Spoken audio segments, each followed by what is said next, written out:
తెలంగాణలో పార్టీ మారిన ఎమ్మెల్యేలకు పబ్లిక్ అకౌంట్స్ కమిటీ పదవ, పార్లమెంట్లో ఓ నీతి, అసెంబ్లీలో మరో నీత అని బీఆర్ఎస్ వర్కింగ్ ప్రెసిడెంట్ కేటీఆర్ మండిపడ్డారు. ఫిరాయింపు ఎమ్మెల్యేలకు పీఏసీ చైర్మన్ పదవ సిగ్గు అని ప్రభుత్వ తీరును ఎండగట్టారు.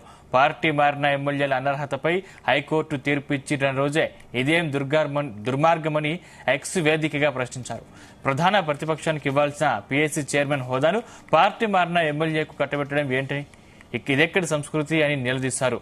గీత దాటిన కాంగ్రెస్ ప్రభుత్వం రాజ్యాంగాన్ని పూర్తిగా కాలరాస్తుందన్నారు. సాంప్రదాయాలను మంటకలుపుతుందని మండిపడ్డారు.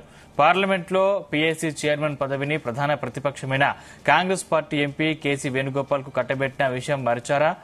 దేశ అత్యున్నత చట్టసభల్లో ఒక న్యాయం, రాష్ట్ర అత్యున్నత చట్టసభల్లో మరో న్యాయమా అంటూ నిప్పులు చెరిగారు బీఆర్ఎస్ వర్కింగ్ ప్రెసిడెంట్ కేటీఆర్.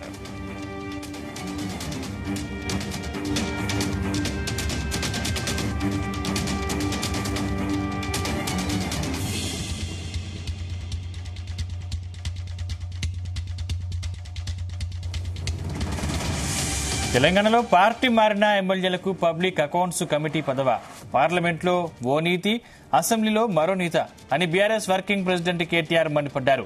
ఫిరాయింపు ఎమ్మెల్యేలకు పీఏసీ చైర్మన్ పదవ సిగ్గు అని ప్రభుత్వ తీరును ఎండగట్టారు. పార్టీ మారిన ఎమ్మెల్యేల అనర్హతపై హైకోర్టు తీర్పు ఇచ్చిన రోజే ఇదేం దుర్మార్గం అని ఎక్స్ వేదికగా ప్రశ్నించారు.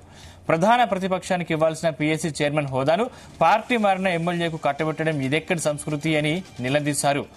గీత దాటిన కాంగ్రెస్ ప్రభుత్వం రాజ్యాంగాన్ని పూర్తిగా కాలరాస్తుందన్నారు. సాంప్రదాయాలను మంటగలుపుతోందని మండిపడ్డారు. పార్లమెంట్లో పీఏసీ చైర్మన్ పదవిని ప్రధాన ప్రతిపక్షమైన కాంగ్రెస్ పార్టీ ఎంపీ కేసీ వేణుగోపాల్ కు కట్టబెట్టిన విషయం మరిచారా? దేశ అత్యున్నత చట్టసభలో ఒక న్యాయం, రాష్ట్ర అత్యున్నత చట్టసభలో మరో న్యాయమాన్ని నిప్పులు చెరిగారు బీఆర్ఎస్ వర్కింగ్ ప్రెసిడెంట్ కేటీఆర్.